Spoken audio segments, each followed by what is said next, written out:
Então, dando continuidade à apresentação, né, do sistema, a gente volta hoje aqui a conversar sobre o Sistema Sazonal de Produção de Bovinos de Dupla Função, CISP Dupla. Meu nome é Rodrigo Gregório e vamos conversar agora sobre o segundo episódio.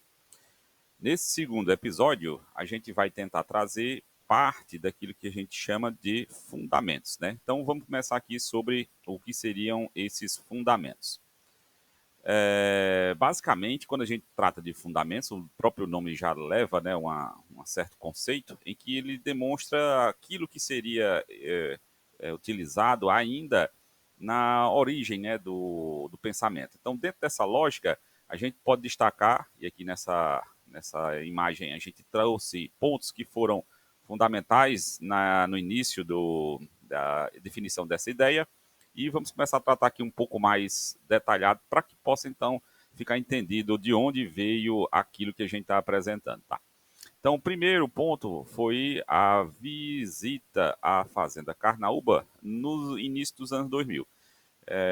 Ainda na finalização da faculdade, a gente foi para o Rio Grande do Norte, para uma visita lá num projeto de produção de cabras com o amigo Alexandre Vanderlei, e de lá a gente conversou sobre a possibilidade de uma visita lá na Carnaúba. E a partir dessa visita, a gente teve as informações que o Dr. Manelito passou sobre a ideia do sistema, que chamou a atenção da gente em vários pontos, e pontos esses que foram, então, com o tempo, utilizado aqui para que a gente pudesse, então, amadurecer sobre essas questões.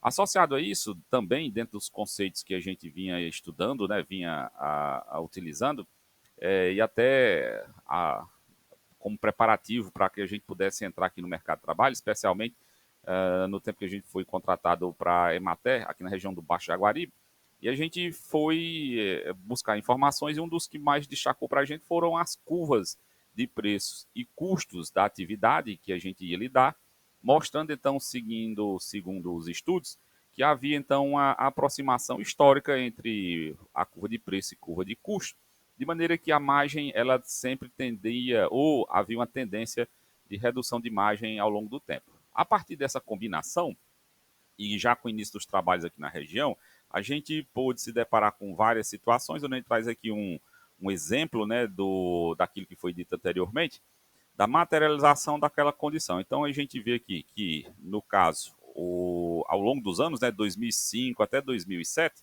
a gente vê que, pegando aqui a linha do lucro, a gente tem uma situação em que o lucro vinha diminuindo, ou seja, a combinação entre preço e custo levava então à definição desse indicador, e esse indicador com uma tendência seguindo aquilo que era definido lá na literatura e no campo, né?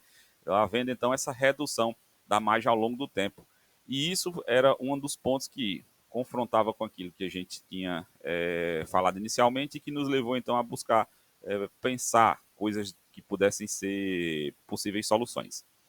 Associado a isso, então, a gente começou a fazer o acompanhamento aqui já ao longo do período aqui de trabalho na Emater, onde eram atendidos pela gente aqui, junto com alguns técnicos em agropecuária, um grupo de produtores de até em torno de 150 pessoas. E desses 150 produtores, a gente conseguiu visualizar ao passar do tempo que havia, então, uma caracterização que poderia até ser classificada, então, em grupos, e nós conseguimos, então, separar esses grupos em 4 tipos de sistemas bem comuns aqui na região. O CI aqui é capineira irrigada, o MI misto irrigado, o MS misto sequeiro e o LR é lotação rotativa.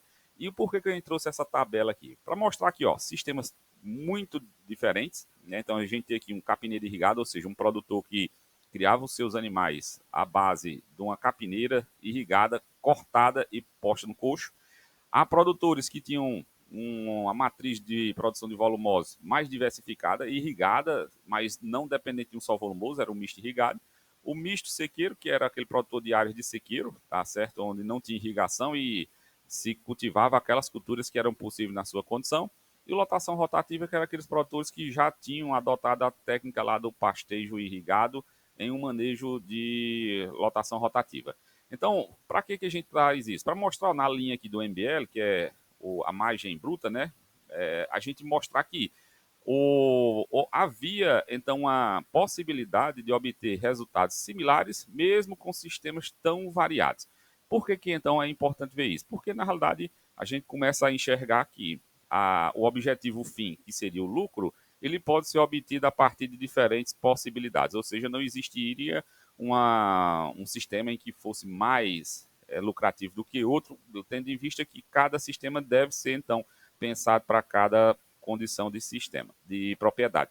E nesse quesito, a gente vendo aqui pela margem bruta uma similaridade ou uma variação dentro de um valor que ficava em torno de 20 a 30 centavos. Ou seja, a possibilidade de produzir com diferentes tipos de sistema com desempenho econômico satisfatório. Então, isso levou a gente a tentar ver a possibilidade de montar aquela ideia que o Dr. Manelito falou e pôr alguns números, pensando então na adoção desse sistema na região. Para isso, a gente fez aqui uma outra avaliação, onde simulando diferentes sistemas, veja aqui, ó, nas linhas aqui na tabela, a gente vê PAN, no caso aqui é o quê? Pânico, né? É uma área irrigada. Então, cada linha dessa é uma possibilidade de sistema. Então, eu tenho a primeira linha, área irrigada, a segunda linha, Caatinga, na chuva, e Pânico, no caso, Capim Tanzânia, na seca, irrigado, né?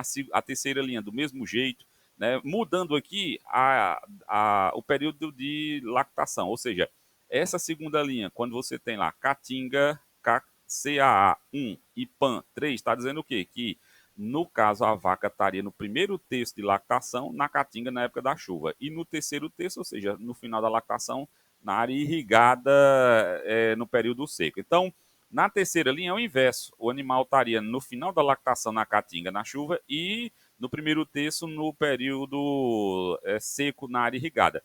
Mas o que importa aqui, que na realidade quem está mostrando, é que são alguns modelos de sistema, e a gente foi avaliar então a questão da produção de leite, o impacto do potencial de produção de leite dos animais, do peso corporal e do teor de gordura. A gente visualiza que em todas as possibilidades de sistema, a produção de leite é a que mais influencia do desempenho econômico. Lembrando que essa tabela aqui ela está tratando da receita menos custo com alimentação, ou seja, o RMCA.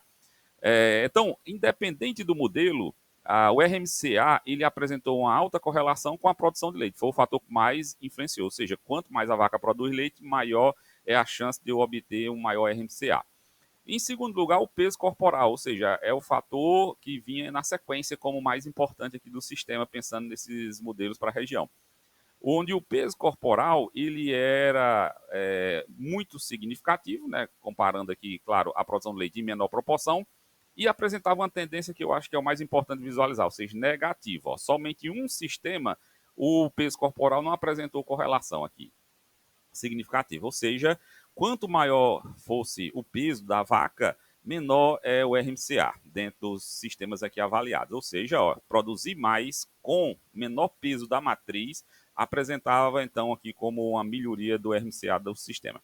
E o teor de gordura, considerando um mesmo preço, ou seja, não havendo variação do preço em função da qualidade, em função da disponibilidade aqui, no caso de maior concentração dos sólidos, o teor de gordura poderia vir a ser negativo dentro do sistema, já que para produzir leite com maior concentração, acaba-se também necessitando de maior nível nutricional, ou seja, maior aporte de nutrientes para produzir também um leite com maior quantidade de nutrientes. Ou seja, se não houver, então, a diferenciação no preço, haveria, então, essa necessidade. Mas não em todos os sistemas, isso não era tão significativo.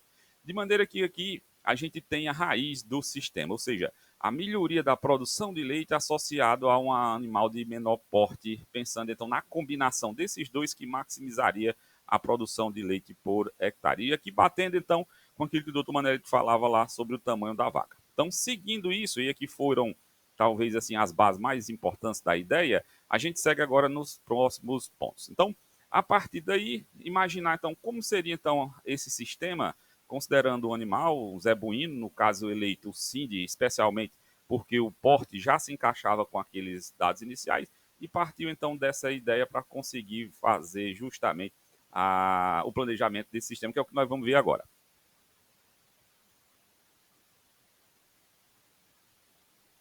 Então, primeiro ponto, considerando aqui as condições da região, a condição climática, né? Dentro da condição climática, a gente tem que lembrar que nós estamos numa condição tropical seca e quente. Por que é importante falar isso? Porque muitas vezes, quando fala que a região é seca, a gente já imagina que é quente também. E não obrigatoriamente. A gente tem situações em que ela pode ser quente ou ela pode ser seca e fria.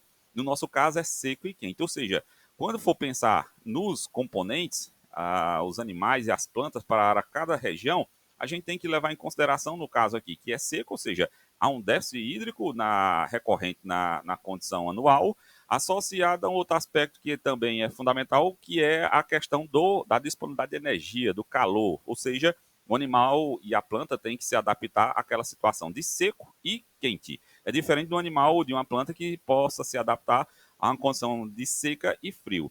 Nesse sentido, associado à questão climática, um dos pontos que mais influencia na região é a variação da precipitação e variação do solo.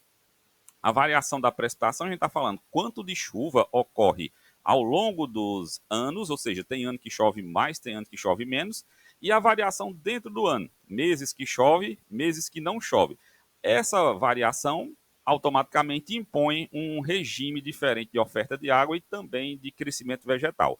Associado ao solo, ou seja, tem solos mais raso, mais profundo, mais plano, né, mais ondulado, de textura mais argilosa, de textura mais arenosa, que vai fazer com que ele amorteça essa variação. Né? Na medida que ele possa armazenar água, quanto mais ele armazena, maior vai ser a chance, então, de tamponar ou de ofertar uma água mais regular para as plantas. Ou seja, a interação quantidade e variação de chuva com as características físicas do solo podem definir e definem muito intensamente qual vegetal pode ser usado. Então, aqui na figurinha você vê que a precipitação e a física do solo, elas definem a água disponível às plantas, tá? Especialmente aquela água que a gente está falando que infiltrou, que ficou disponível para as plantas.